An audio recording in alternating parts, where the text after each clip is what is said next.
السلام علیکم۔ آج جمعے کا دن ہے تو دل کیا کہ آج نہ روحانیت پہ کوئی بات کریں کہ جیسے شریعت ہے نا، دین کا جو ظاہر ہے وہ شریعت کہلاتا ہے، تو اسی طرح دین کا جو باطن ہے اس کو طریقت کہتے ہیں۔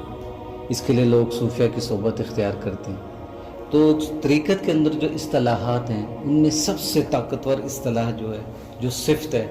جس کو وہ اپنے مریدین سالک کے اندر پیدا کرنے کی کوشش کر رہے ہوتے ہیں، اور جو کہ سارا اس طریقت کا حاصل ہے، وہ یہ ہے کہ خود کو کچھ نہ سمجھ۔ تو جب بندہ طریقت میں اس اصطلاح کو سمجھنے والا ہو جاتا ہے، سمجھنے سے مراد یہ ان کی صفت بن جاتی ہے کہ وہ خود کو کچھ نہیں سمجھتے، تو پھر ان کو معرفت ملتی ہے، اور معرفت کا نتیجہ اس کائنات کے جتنے چھپے ہوئے حقائق ان پہ واضح ہو جاتے ہیں، جس کو وہ حقیقت کہتے ہیں کہ بندہ حقیقت کے درجے پہ فائز ہو جاتا ہے۔ تو خود کو کچھ نہ سمجھنا، ایک تو یہ نا میں خود کو نیک سمجھوں، اعمال کرنے والا، میں مال کرنے والا، ایسا، اور یہ کہ یا میں خود کو برا سمجھوں کہ میں مجھ سے برائی ہوتی ہے، اللہ تعالیٰ کے حقوق میں تلفی ہوتی ہے، اس کے مخلوق کی حقوق میں۔ یہ بہتر ہے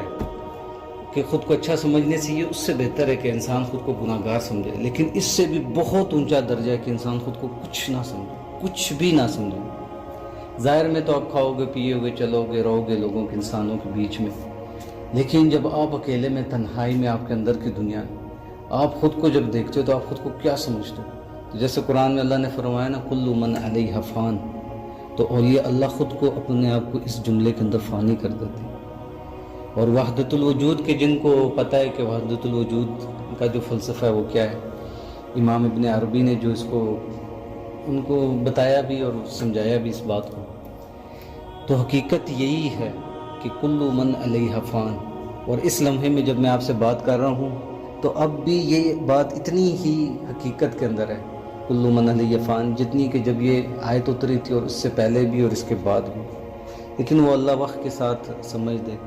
تو اللہ تعالیٰ ہمیں طریقت کی بھی اصطلاحات پر، جو کہ ہمارے باطن کے اندر ہے، کیونکہ جتنی باطنی صفات ہے وہ ساری طریقت کے انڈر آتی ہیں، اور جتنا بھی ظاہر ہے وہ آپ کی شریعت کے اندر آتا ہے۔ تو اللہ تعالیٰ ہمیں بس ان مبارک باتوں پر عمل کرنے کی توفیق دے، ان کی سمجھ کی توفیق دے۔ تو یہ جو خود کو کچھ نہ سمجھنا نا، کچھ نہ سمجھنا، مطلب ایک حقیر جگہ پہ ایک حقیر ذرہ جو ریت کا پڑا ہے، وہ بھی، جس کی طرف میں اشارہ کر رہا ہوں، وہ بھی کچھ ہے۔ لیکن جب انسان خود کو کچھ نہیں سمجھتا نا حقیقتاً، تو تب وہ قرآن کا بھی نا، جیسے اللہ تعالیٰ کی صفت ظاہر اور باطن، قرآن کا بھی ظاہر اور باطن ہے۔ تو یہ جتنے اللہ نے قرآن میں واقعات بیان کیے نا، نبیوں کے معجزے بیان کیے، وہ ہم سب کے ساتھ ریلیٹڈ ہیں۔ اصحاب کہف کا جو ہے، تو اللہ تعالیٰ ہمیں اصحاب کہف میں سے کر لیں گے، تو وہ اس غار میں وہی لوگ داخل ہو سکتے ہیں، اہل طریقت اس بات کو جانتے ہیں